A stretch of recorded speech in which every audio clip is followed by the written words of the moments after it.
Hoy é um dia importante para Aruba, um dia histórico.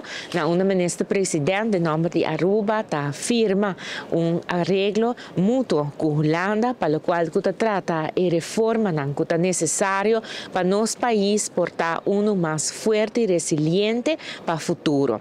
Mr. Bisa, caminho largo, que vai começar na junho 2020, diferente negociação, houve pressão, mas também houve necessidade que está tendo no momento que a pandemia está assoltar o país Aruba, assim mesmo, trabalho importante, aguardo assim e a está culminar, em qual a firma para assim nós portem tranquilidade e estabilidade para seguir ora em nosso país mais forte.